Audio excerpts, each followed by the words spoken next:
Greetings everyone, my name is Lini Kondo. Welcome back to Behind the Mic, a program brought to you by Zimbabwe Daily. And today I have been joined by Mr. Trimo, a program officer with Students for Sensible Drug Policy Zimbabwe. How are you, Mr. Trimo? I'm fine. Thank you so much, Lynn.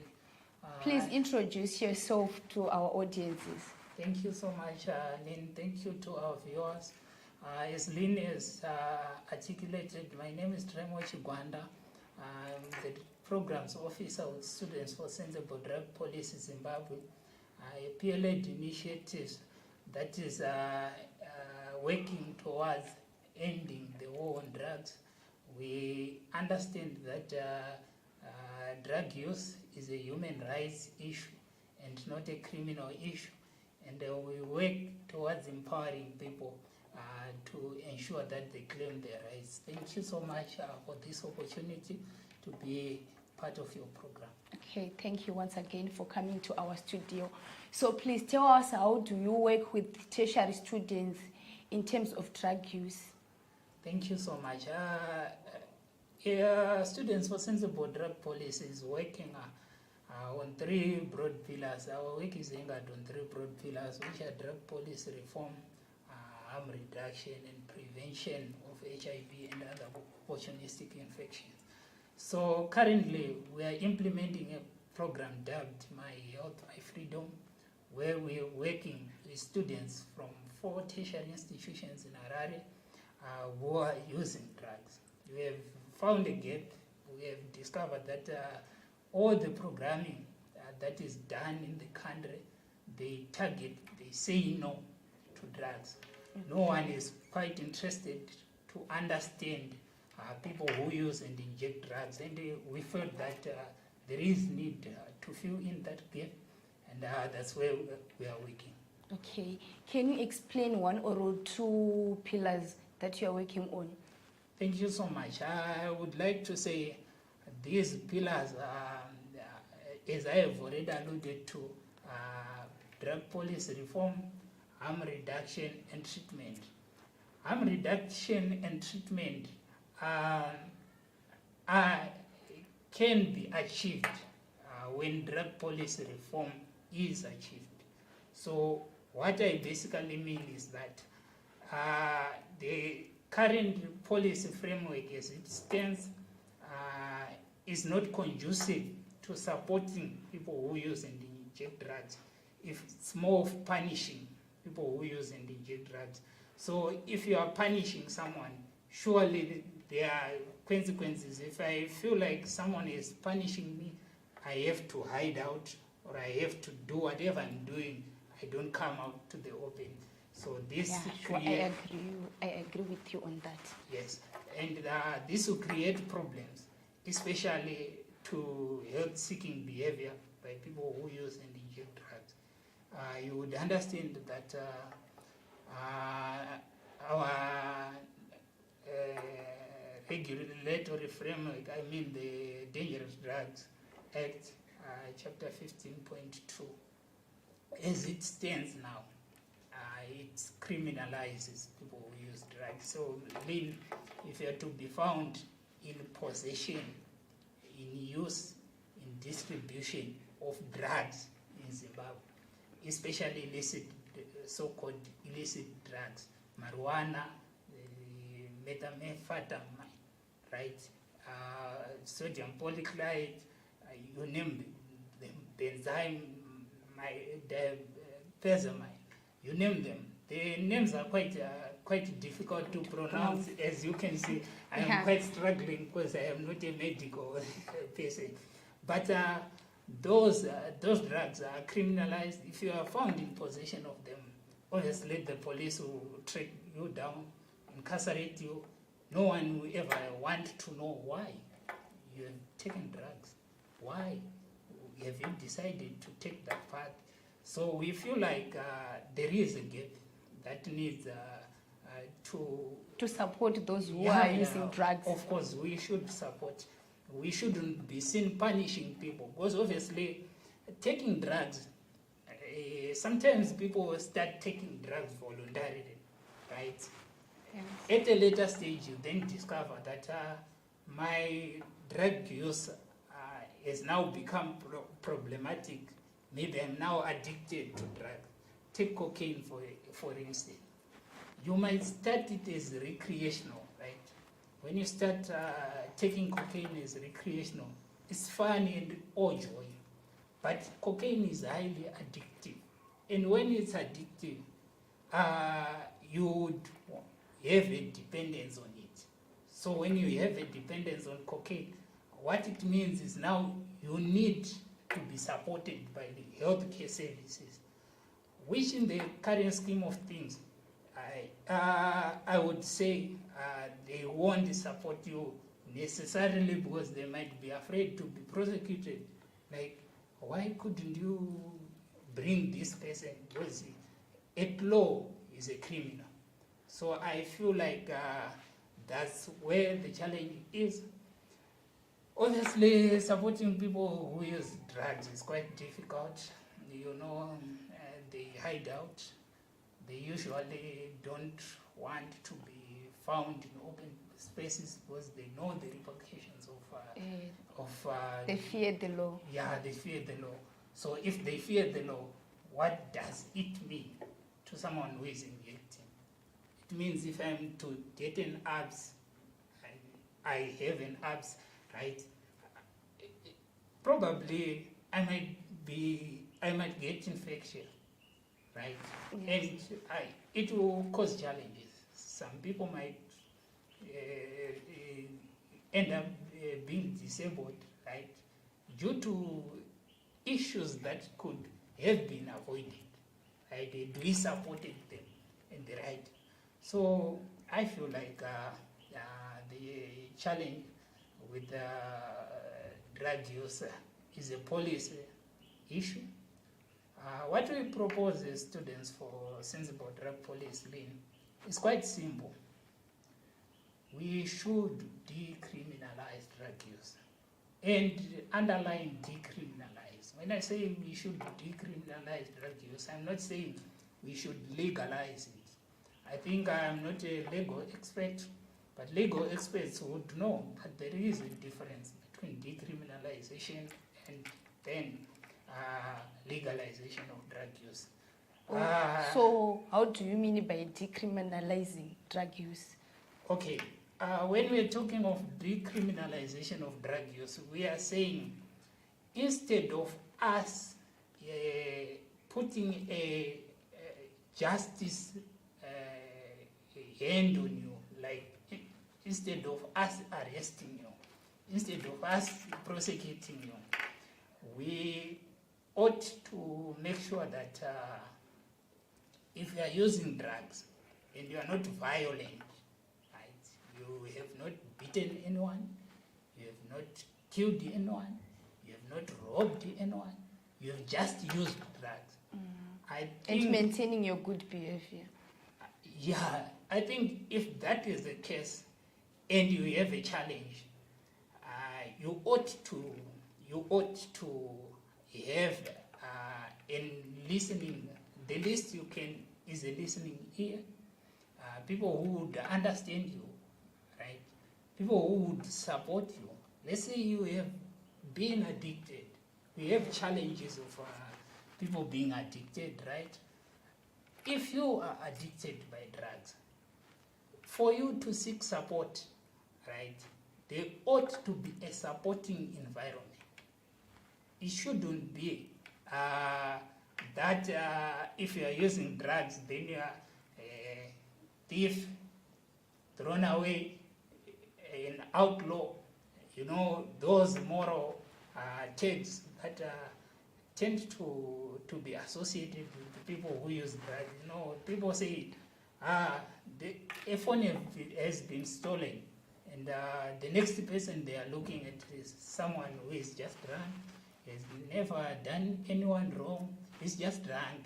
Maybe due to traumatic issues that historical or otherwise that they might have faced. No one cares because you are drunk, you are a thief. So is this As a student, Sensible Drug Policy Zimbabwe, how do you support those who are engaging into drugs? Thank you so much. Our support to those who are taking drugs at the moment is to try and make them understand that it's not a mental handicap to take drugs. We have a lot of people who are quite intelligent who take drugs. It's not a mental handicap. And given that fact, we support them. Those with addiction, we work quite closely with a lot of referral institutions where we refer them for counseling.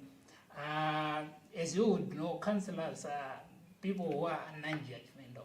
They would understand your situation, sit with you down, and try and come up with a solution.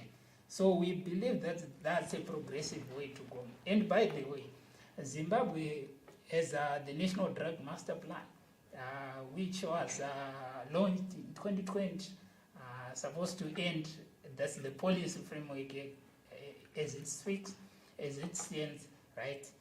It was launched in 2020 and is going to end in 2025, and there will be a review. It's interesting to let you know that of that policy, it has 5 broad pillars, right? We have the supply reduction pillar, the supply reduction, right? Demand reduction, right? Harm reduction pillar, right? Treatment and rehabilitation pillar. Then we have the last one, social reintegration. That's quite a comprehensive package. But what is worrying is with that progressive document, there hasn't been much. Even in terms of language, you would find people still saying drug abusers, right? That's quite distressing to some of us, because that type of language is discriminatory, is stigmatizing. Someone wouldn't want to be, you wouldn't want me to say you're a drug abuser. Obviously, if I say you're a drug user, you might smile with me. But obviously, if I say you're an abuser, so abuse is a harsh word, right? Yeah, that's negative. It has a lot of negative connotation. Okay. Yes. So with that policy framework, we have seen a lot of goodwill by the government, by the way. The government is trying, because this is a challenge that they have seen that the challenge is quite alarming. And having seen that, they are responding, I would say, by that master plan. It gave us somewhere to ride on, right? We can ride on that drug master plan. Obviously, there are a lot of negative perceptions that are there in society. You would understand that there are churches and doctrinal issues that has to do with drugs. There are religious and cultural issues that has to do with drugs. Those are issues that we ought to dismantle as we engage in this drug policy discussion. What I would say is it's quite interesting to know that currently the international communities have woken up. They've now realized that people who use drugs are not criminals. People who use drugs need love, need sympathy, need rights as anyone else would. So we understand that the current policy framework is quite progressive, but the current actions on the ground are not speaking to the policy framework. I think that's the worrying part. But obviously there are low-hanging fruits for Lynn. You would understand that currently there is a multi-sectoral drug and substance use plan, which is in the office of the president. run. So our government is planning it. Yeah, of course. Of course, it's like a review of the National Drug Master Plan. As I've alluded to, that the National Drug Master Plan is going to end in 2025. So what it means is that after 2025, we ought to have another policy. They ought to have a review and another policy framework, right, guiding the use of drugs. What is quite interesting about the document, I've been privileged to read it, and it's quite interesting that the government is willing to listen to the voices of researchers, evidence which speaks to the failure of the war on drugs. So the government is currently revealing the National Drug Master Plan. Wow, And they have, thank you, and they have included, I have told you, the 5 pillars, right? Yes.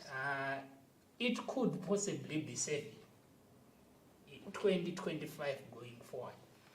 Because I have talked of supply reduction, right? Demand reduction, harm reduction has been joined. Harm reduction, treatment and rehabilitation is the 3rd pillar, right? Right. And the 4th pillar is community reintegration. The 5th pillar, Lynn, I think you would love this because it has to do with the media and communication. So wow. It's the pillar. Yeah, So I like that. It's the pillar that will be ushering massive awareness campaigns, right? There is the 6th pillar, which has to do with the legal framework of this nation, which I think I'm positive, as you can see, because obviously we want to see changes in that area. So I'm quite positive that they will include in the schedule of dangerous drugs, they will include methamphetamine, like crystal meth, and they will ensure that they decriminalize, right? What I mean is that you would understand that the first 2 pillars, the supply reduction pillar, is under the hands of the law enforcement, and the demand reduction pillar is quite under the law enforcement again. So, as I have said, that's the current policy framework as it is. So, given that the supply reduction is under the police, the police ensures that those who are supplying drugs are arrested and possibly prosecuted. I would want to reiterate that that pillar is quite progressive, because obviously these drugs, some of them are not coming from our country. They are coming through smuggling. Obviously, we would want our laws to arrest that. The transporters. Yes, people not the users. Yeah, of course. It ought to be clear that people who use drugs are victims of those who are transporting and smuggling drugs. They are not taking drugs that come from their own initiation. It's them receiving drugs from certain quarters of society. Then I understand that that's a progressive, right? Obviously, there is the 7th pillar that has to do, obviously, to bring smiles to those who would want to work in civil society. The government found that there is a gap in terms of funding the intervention of drug use. There is a gap, and they need to source funds to ensure that the programming is amplified. So I think that's basically the current policy framework and the trajectory that it could take if it is allowed to sail through.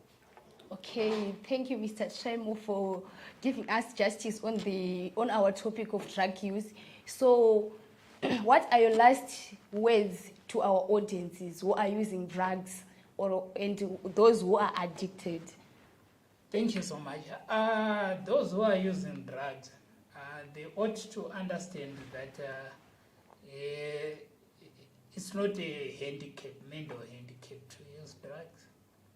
You can be intelligent and use drugs. Circumstances causing people to use drugs are so different, and they ought to be understood at a personal level. Because if we are to have a general understanding of drug use, we might face some challenges.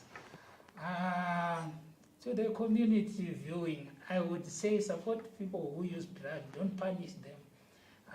I know there are certain social and moral stereotypes attached to people who use drugs, but they are a very loving people, they are a very kind people, if you ought to understand them. So we believe that people who use drugs ought to be treated as such. Before I leave, Lynn, I would want to emphasize that I'm not encouraging drug use. I am supporting people who use and inject drugs, right?